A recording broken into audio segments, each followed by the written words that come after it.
Hello, welcome to this session. There are so many things that you should never do as a school owner.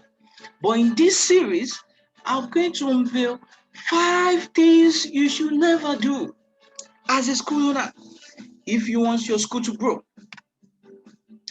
I want to encourage you to listen to the end because number 4 is very important. My name is Somo Mikolaoli. I'm the team lead at Frontline Learning Centre Lagos. Here we help school leaders and educators to build capacity for maximum productivity. Let's go. Do not fail to deliver on your promises.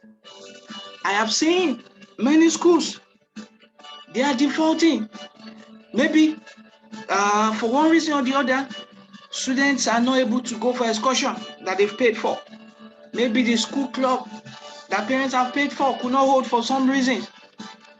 You need to do a refund.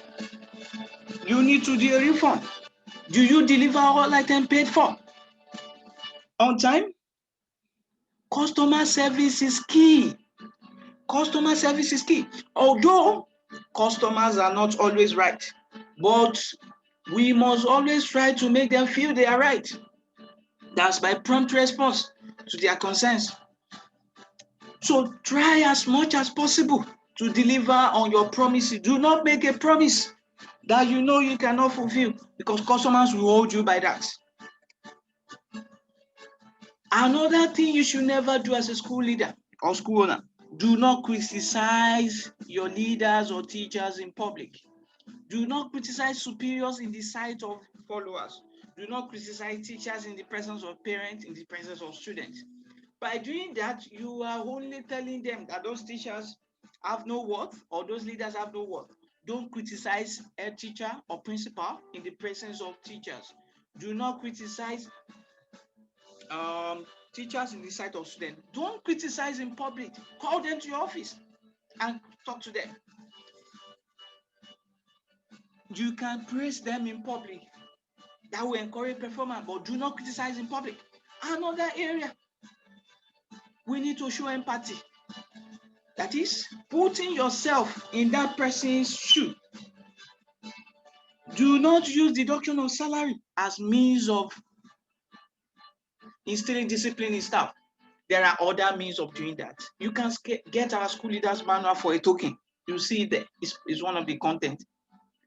There are so many other ways. Do not use salary deduction as a way of punishing teachers. Because if you do, you're also punishing the dependents. You're not only punishing the teachers, you're also punishing other people that depend on that salary. Avoid favoritism. Be fair in your judgment. Judge them by results, not by mere say, not by hearsay, not by word of mouth, and not by side talk or by biting. Judge them through the normal process. Encourage performance. You have to manage performance. You have to encourage. What do I mean by manage performance? At the start of each term, let every member have job description. So you can hold them accountable by the written down, not by mouth. You have to be written down. So I can use that to hold them accountable. After that, you now do appraisal. You use appraisal to encourage performance. You use appraisal to manage performance. And then you can also encourage performance. That's by rewarding whoever has done well. If you are encouraging favoritism, it's going to be counterproductive because people will only show eye service. They will only do what is right when in your presence, and when you are not there, they won't do what is right. So please avoid favoritism. It's not good for your school. Do not work in your school, but work on your school. Do not work in your school, but work on your school. What do I mean by this? Working in your school means you are just working, you are there as one of the members of staff. You are also doing a lot of work, as if you are also employed in that school. But when you are working on your school, that means you take up a more strategic role. That means you assume the role of the entrepreneur that thinks about how more money will be generated, how your school will grow, how your school will expand, how you deliver better service, rather than working your school. If you are still marking lesson notes as a school owner, you are wrong. Now, let me put it this way. It's not a crime to start small. Like, if your school is still under 5 years, yes, you can be working, you can still do all those low value tasks. But if your school is already beyond 5 years, please start if you are still marking lesson notes, it's wrong. If you don't have a teacher or a principal, you can assign someone as head of primary or head of secondary or head of department. Let the person mark lesson notes. Let the person do some tasks for you. Set up, put systems in place that can make your school run in your absence. If your school cannot run in your absence, if you still go to classroom to teach as a school owner, you are only self-employed, you are not doing business. School is business, it's not charity organization. So you need to, as a school leader, your role is about thinking about marketing, thinking about how more money will come in. Because if money does not come in, your business cannot thrive. And once you are not able to pay salaries, then your business is bound to fail. Teachers will not listen to stories because they also have dependents. They won't listen to stories. Gone are the eras of stories. No.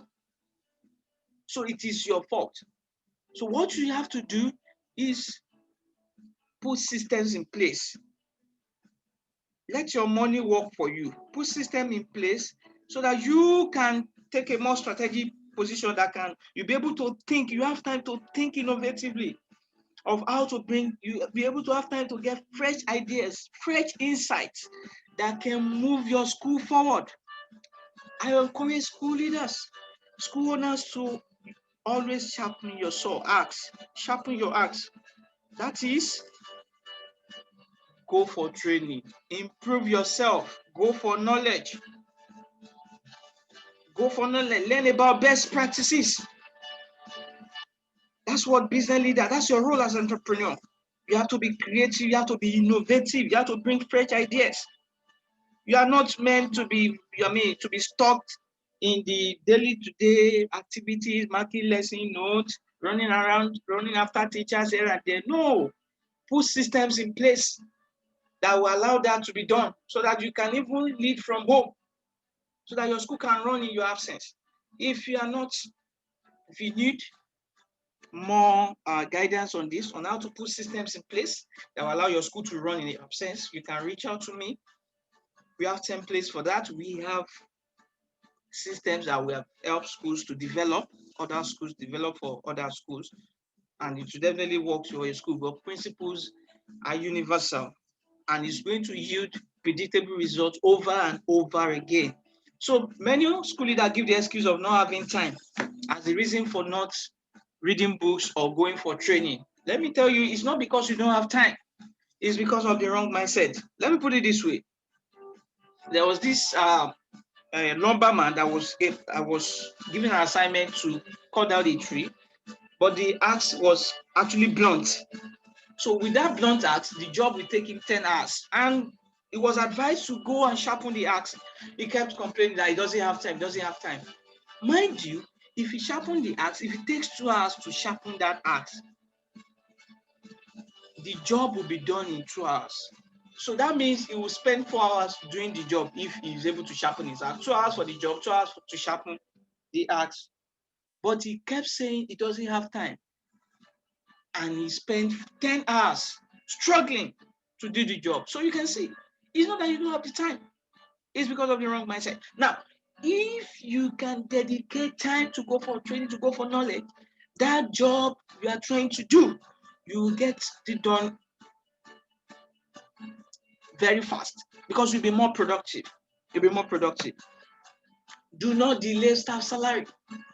Do not delay staff salary. Do not delay staff salary because a cheerful mind is productive. See members of staff as partners, because if they don't partner with your goal, you are not moving anywhere. Stop talking to them like trash. Stop talking to them as if you are just doing them a favor. Fine, you are helping the country by reducing unemployment, but at the same time, They are coming to partner with your vision. If they don't partner with you, so for you to gain their loyalty, you need to treat them well. You need to treat them well. Even if there's going to be a delay of staff, communicate. Communicate to them. Show empathy. And then they will reason with you. So for us, it is win-win. We want everybody to win.